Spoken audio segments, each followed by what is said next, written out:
Hi hello good morning. మనం ఏదైనా ముందొకటి కొత్తది వస్తుందంటే చాలా సంతోషపడతాం. అందులో న్యూ ఇయర్, కొత్త సంవత్సరం అంటే మరీ సంబరం, ఎక్కలేని సంబరం వస్తుంది.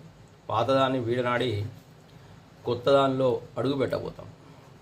అది చాలా సంతోషాన్ని, ఆనందాన్ని, చిన్నపిల్లల్ని కానీ, పెద్దోళ్ళని కానీ, వయసు వాళ్ళని కానీ, వృద్ధులను కానీ, అన్ని రకాల వాళ్ళని అది ఆనందాన్ని కలిగిస్తుంది. ఈ సంవత్సరం విడిచిపెట్టి 10 సంవత్సరం పోతాం. ఏదైనా బర్త్డే చేసుకున్నా కూడా మనం చాలా సంతోషంగా చేసుకుంటాం. చిన్నపిల్లలు అయితే 5 సంవత్సరాల లోపల అయితే చాలా ఆనందంగా చేసుకుంటారు, కానీ పెద్దోళ్ళు కూడా చేసుకుంటారు. కానీ ఒక చిన్న లాజిక్ మర్చిపోతారు. అదేంటో ఇప్పుడు చెప్పుకుందాం.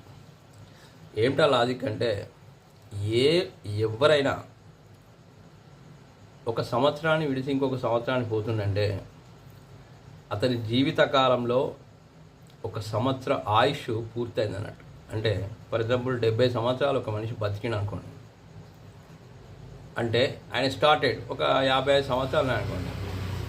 అప్పుడు కూడా ఆయన ఆనందాన్ని వ్యక్తపరచడం తప్పని నేను అంటాను. ఆనందంగానే ఉంటాడు.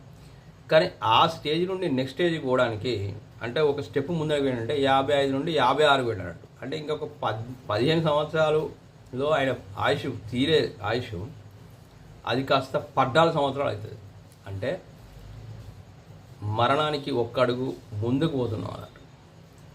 మనం జన్మించిన కానుండి మరణించే కాడికి 1 అడుగు, అంటే 1 సంవత్సరం దాటి ముందుకు వెళ్తున్నాం అని అర్థం అన్నట్టు.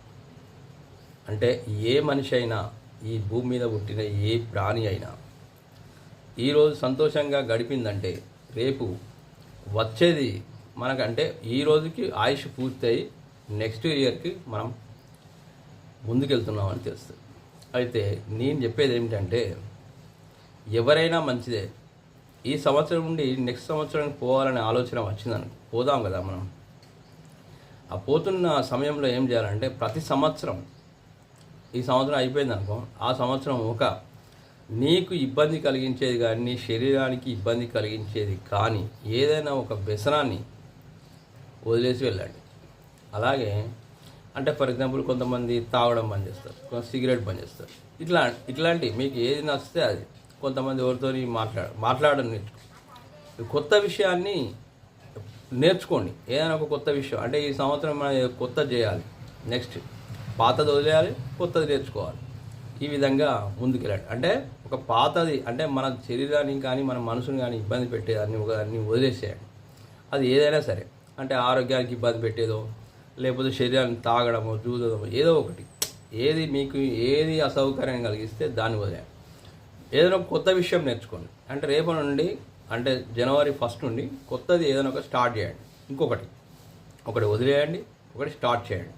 స్టార్ట్ ఏం చేస్తారంటే, కొంత వ్యాయామం చేయని వాళ్ళు వ్యాయామం చేయడము, లేకపోతే ఎక్సర్సైజ్ చేయడము, లేకపోతే పుస్తక పఠనం చేయడము, అంటే పుస్తకం చదవడము, ఇలాంటి డిఫరెంట్గా. అంటే మన స్టేజ్ నుండి ఒక స్టేజ్, అంటే ఏ మనిషి అయినా 30-40 సంవత్సరాల వరకు అంత ఎంజాయ్ చేస్తాడు.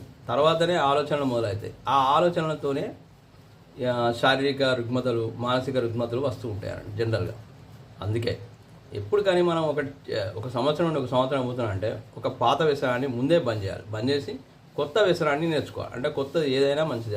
అది నీ మనసుకు ఏది నేర్చుకోవాలనిపిస్తే అది నేర్చుకోవాలి. Wish you have the best. Happy new year greetings 2025. అందరికీ నూతన సంవత్సర శుభాకాంక్షలు 2025. సిటిజన్స్ సినన్న YouTube channel. Please watch, like, share, comment and subscribe. Thank you for watching.